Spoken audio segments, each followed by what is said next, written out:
Hello friends, അപ്പോൾ ഇന്ന് വന്നേക്ക് നമ്മൾ അറസ്റ്റ് ഓർഡറാണ് വന്നേക്കുന്നത്. അപ്പോൾ ഇതിന് കുറച്ച് നമുക്ക് അടിപൊളി വർക്ക് ചെയ്തിട്ടുണ്ട്. ഫുൾ പെയിൻറ്റിങ് വർക്ക്, അതുകൊണ്ട് നമുക്ക് KTM അലോയ് ചെയ്തിട്ടുണ്ട്. അത് നമുക്ക് USB ഫോർക്ക് ചെയ്തിട്ടുണ്ട്. അപ്പോൾ കസ്റ്റം നമുക്ക് ഹാൻഡ് ഹോൾഡർ ചെയ്തിട്ടുണ്ട്. അപ്പോൾ നമുക്ക് RCB കുറേ ഐറ്റംസ് നമ്മൾ ചെയ്തിട്ടുണ്ട്. അപ്പോൾ ഇതിന് ഫുൾ വീഡിയോ ആണ് വരുന്നത്.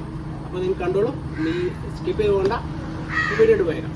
അപ്പോൾ ഫ്രണ്ട്സ്, നമുക്ക് RS200 ഫുള്ള് നമ്മൾ കസ്റ്റം ചെയ്തെടുക്കുന്നുണ്ട്. അപ്പോൾ നമുക്ക് RS200 ഉള്ളവർക്ക് NS200 ഉള്ളവർക്ക് ഒരു ആഗ്രഹം, നമ്മുടെ ഡ്രീം എന്ന് പറയുമ്പോൾ നമ്മുടെ KTM അലോയും USB ഫോർക്ക് സെറ്റ് ചെയ്യാനാണ് നമുക്കൊരു ഡ്രീമാണ്. അപ്പോൾ അത് നമ്മൾ ചെയ്തെടുക്കുന്നുണ്ട്. കാരണം നമുക്ക് 200 നമുക്ക് USB ഫോർക്ക് ആയാലും ടോപ്പ് അപ്പർ പ്ലേറ്റ് ഉണ്ട്, അത് 200 തന്നെയാണ്. അപ്പോൾ നമ്മൾ സ്റ്റോക്ക് ഹാൻഡിൽ ഫിറ്റ് ചെയ്യാനും ആ സ്റ്റോക്ക് പോലെ അറിഞ്ഞിരിക്കാൻ വേണ്ടി മാത്രം നമ്മൾ ഹാൻഡിൽ നമ്മളൊരു ഹോൾഡർ ചെയ്തിട്ടുണ്ട്. അലുമിനിയം ഹോൾഡറാണ് ചെയ്തിരിക്കുന്നത്. അപ്പോൾ അതിലെ വീഡിയോ ഇന്നത്തെ ആഡ് ചെയ്തേക്കാം. അപ്പോൾ നമുക്ക് RCL ഫ്രണ്ട് മൾക്കാണ് ചെയ്തേക്കുന്നത്. USB ഫോർക്ക് 200 എല്ലാം കോമൺ ആണ്.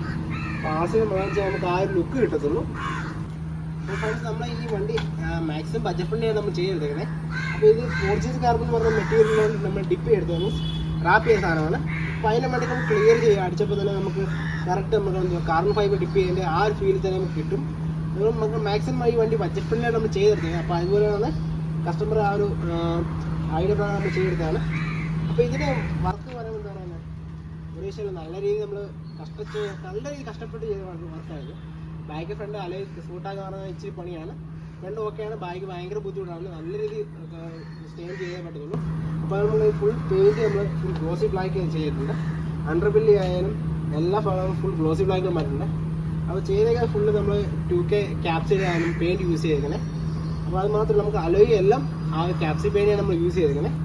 പിന്നെ നമുക്ക് ഈ RCB സിസ്റ്റം ആയാലും കാലിബർ, ബാക്ക് ഫ്രണ്ടും കാലിബർ എല്ലാം നമ്മൾ ക്യാൻഡി റെഡിലൂടെ തന്നെ കൺവേർട്ട് ചെയ്തിട്ടുണ്ട്. നേരത്തെ ചെയ്യുകയാണ്. അപ്പോൾ ഒന്നുകൂടെ കൺവേർട്ട് ചെയ്ത് കുറച്ച് ഫിനിഷിങ് കൊടുത്തിട്ടുണ്ട്. അപ്പോൾ ഫ്രണ്ട്സ്, നമ്മൾ ഈ എക്സ്ട്രാ നമ്മൾ ഹോൾഡ് ചെയ്താണ് അലുമിനിയം മോൾഡ് ചെയ്യാൻ നമ്മൾ ഹോൾഡ് ചെയ്തേക്കണേ. അതാണ് നമുക്ക് വേറെ സീനൊന്നുമില്ല. പിന്നെ ഇത് പക്ക നമുക്ക് നമ്മുടെ കംഫർട്ടബിൾ നമുക്ക് സെറ്റാക്കി എടുക്കാൻ പറ്റും.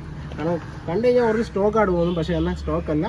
അത്യാവശ്യം വണ്ടി ഹൈറ്റിങ് കൂട്ടിയിട്ടുണ്ട്, ഗ്രൗണ്ട് ക്ലീൻസും കിട്ടിയിട്ടുണ്ട്. നമുക്ക് പക്ക ഫിനിഷിങ് ആയിരിക്കും. നമുക്ക് നല്ല കംഫർട്ടബിൾ ആയിരിക്കും ലോങ് പോകാൻ. അത് മാത്രമല്ല, പിന്നെ ഒരു കാര്യം ഇതിനകത്ത് ചെയ്തിട്ടുണ്ട്. അപ്പോൾ നമ്മൾ ഇതിന് വേറൊരു മെയിൻ കാര്യങ്ങളുണ്ട്. വണ്ടിക്ക് ഈ ഒരു ലുക്ക് കിട്ടാൻ വേണ്ടി തന്നെ നമ്മൾ ബാക്ക് ഷോക്ക് അബ്സർ 1 ഇഞ്ചോളം നമ്മൾ പൊക്കിയിട്ടുണ്ട്. അപ്പോൾ അന്നേരം നമുക്ക് ഈ ഒരു ലുക്ക് കിട്ടത്തുള്ളൂ. നമുക്ക് ആ ബാക്ക് അലോയുടെ ലുക്കെല്ലാം നമുക്ക് കറക്റ്റ് അറിയണമെങ്കിൽ നമുക്ക് അത്രയും 1 ഇഞ്ചിനുള്ളിൽ മാക്സിമം ബാക്ക് ഷോക്ക് പൊക്കിയാലേ നമുക്ക് കിട്ടത്തുള്ളൂ. അപ്പോൾ അതുപോലെ നമ്മൾ ചെയ്തെടുത്തേക്കണേ. അപ്പോൾ ഫ്രണ്ട്സ്, നമുക്ക് ഇത് ആ ഒരു കൂൾ ലുക്ക് കിട്ടാൻ വേണ്ടി തന്നെ നമുക്ക് നല്ലൊരു കസ്റ്റം ചെയ്ത് ഒരു ടെയിലായിട്ട് നമ്മൾ സെറ്റ് ചെയ്തിട്ടുണ്ട്. കാരണം ഇതിന് പാർക്കും ബ്രേക്ക് ലൈറ്റ് എല്ലാം വരും. ഇതിനപ്പുറത്ത് വേറെ കൂട്ടാകാൻ വേറെ ഓപ്ഷനൊന്നുമില്ല. അപ്പോൾ നമ്മൾ ടയറും ഒന്ന് അപ്ഗ്രേഡ് ചെയ്തിട്ടുണ്ട്. അപ്പോൾ തന്നെ എന്താ പറയുക, ഒരു വണ്ടി എന്താ പറയുക മാസ് ലുക്കിലൂടെ വണ്ടി മാറ്റിയിട്ടുണ്ട്. അപ്പോൾ നമ്മൾ ഇത്ര ഹൈറ്റ് കൂട്ടുമ്പോൾ നമ്മൾ സൈഡ് സ്റ്റാൻഡിൽ നമ്മൾ കുറച്ച് ഹൈറ്റ് കൂട്ടേണ്ടി വരും. മസ്റ്റാർട്ട് ചെയ്തിട്ട് നമ്മൾ USB ഫോർക്ക് ആയാലും ബാക്ക് ഷോക്കോടെ നമ്മൾ ഹൈറ്റ് കൂട്ടുക തന്നെ സൈഡ് സ്റ്റാൻഡിലും നമ്മൾ ഉറപ്പായിട്ട് ഹൈറ്റ് കൂട്ടുന്നുണ്ട്. അപ്പോൾ അത് കട്ട് ചെയ്ത് നമുക്ക് എക്സ്ട്രാ നമ്മൾ ഹൈറ്റ് കൂട്ടി എടുത്തിട്ടുണ്ട്. പക്കായിട്ട് തന്നെ അത് ഫിനിഷിങ് തന്നെ എടുത്തിട്ടുണ്ട്. അപ്പോൾ അതുപോലെ നമുക്ക് ഈ വണ്ടിക്ക് ഒരു ക്യൂട്ട് ലുക്ക് കിട്ടാൻ വേണ്ടി നമുക്കൊരു ഏഞ്ചൽ ലൈറ്റ് ഒരു വിൽ ലൈറ്റോട് സെറ്റ് ചെയ്തിട്ടുണ്ട്. പിന്നെ നമ്മുടെ പുതിയ മറ്റേ മിറർ നമ്മൾ സെറ്റ് ചെയ്തിട്ടുണ്ട്. ഒരു എന്താ പറയുക, അപ്പോൾ വണ്ടിക്ക് ഒരു മാസ് ലുക്കാണ് ഇപ്പോൾ വണ്ടിക്ക്. അപ്പോൾ ഫ്രണ്ട്സ്, നമുക്ക് ഇതിൻ്റെ ബാക്കിൽ അലോയ് ഡ്യൂക്കിൽ ഇടുമ്പോൾ ഒരു കാര്യമുണ്ട്, ശ്രദ്ധിക്കേണ്ട കാര്യമുണ്ട്. കാരണം പറഞ്ഞാൽ നമുക്ക് അലോയ് ഇടുമ്പോൾ നമുക്ക് സ്റ്റോക്ക് സിഗ്നാമ തന്നെ ചെയ്യുന്നത്. അപ്പോൾ ചെയ്യുമ്പോൾ തന്നെ നമുക്ക് ഏറ്റവും ബുദ്ധിമുട്ട് വരുന്നത് കഴിഞ്ഞാൽ ബൈക്ക് സൂട്ടാകാൻ ഭയങ്കര ബുദ്ധിമുട്ടാണ്. അപ്പോൾ നമുക്ക് ഈ സാധനത്തെ ഡ്യൂക്കിനെ ഒറിജിനൽ സിംഗാൻ കയറ്റുവാണെങ്കിൽ നമുക്ക് സിമ്പിളായിട്ട് നമുക്ക് സൂട്ടാക്കി എടുക്കാൻ പറ്റും. അത് മാത്രമല്ല, നമ്മുടെ ലുക്ക് കിട്ടാൻ വേണ്ടി മാത്രമാണ് നമ്മളിങ്ങനെ അലോയ് ചെയ്തേക്കുന്നത്. അപ്പോൾ മാത്രം നമ്മൾ ഈ കണ്ടു കഴിഞ്ഞാൽ പക്ക വണ്ടിയുടെ സ്റ്റോക്കാണ്. പക്ഷേ എന്നാൽ നമുക്കതിൽ കസ്റ്റം നമ്മൾ അതുപോലെ ചെയ്തിട്ടുണ്ട്. കാരണം വണ്ടി കണ്ടു കഴിഞ്ഞാൽ നമുക്ക് വേറെ ഇഷ്യൂ കാര്യമൊന്നും പറ്റത്തില്ല. ഇതിന് കസ്റ്റമർക്ക് എന്തെങ്കിലും ഉണ്ടെങ്കിൽ നിങ്ങൾക്ക് ഉറപ്പായിട്ട് നമ്മൾ ഷോപ്പ് വിസിറ്റ് ചെയ്യാം. അപ്പം നമുക്ക് എന്തുകൊണ്ട് കമൻറ്റ് ചെയ്യാം. അപ്പോൾ ഇതിൻ്റെ ഫുൾ റേറ്റും കാര്യം നമ്മൾ കമൻറ്റ് ഇട്ടേക്കാം. അപ്പോൾ നിങ്ങൾക്ക് ഉറപ്പായിട്ട് നമ്മുടെ ഷോപ്പ് വരാൻ പൂങ്കാവ് എന്ന സ്ഥലത്താണ്, പത്തനംതിട്ടയിൽ. അപ്പോൾ നിങ്ങൾക്ക് ഉറപ്പായിട്ട് നിങ്ങൾക്ക് ഗൂഗിളിൽ നോക്കിക്കഴിഞ്ഞാൽ ഗൂഗിളിൽ നമുക്ക് കിട്ടും. MD ഗാരേജ് എന്ന് പറഞ്ഞാലും കിട്ടും, മനു വർക്ക്ഷോപ്പ് എന്ന് പറഞ്ഞാലും കിട്ടും. 2 പേരുണ്ട്. അപ്പോൾ നമുക്ക് പഴയ പേരാണ് മനു വർക്ക്ഷോപ്പ് എന്ന് പറഞ്ഞാൽ, പുതിയ പേരാണ് നമുക്ക് MD ഗാരേജ്. 2 രീതിയിൽ നമുക്ക് ഗൂഗിൾ സെർച്ച് ചെയ്ത് കിട്ടും. നമുക്ക് ഉറപ്പായിട്ടും വിസിറ്റ് ചെയ്യാം.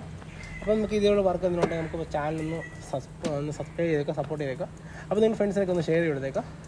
അപ്പോൾ ഇതിലുള്ള വീഡിയോസ് വേണ്ടി ഉറപ്പാണ് കൂടെ കൂടിക്കുക. നമുക്ക് ഇതൊരു പുതിയ വർക്ക് ചെയ്യുന്നതാണ്. അപ്പം അടുത്ത വീഡിയോ കാണാം.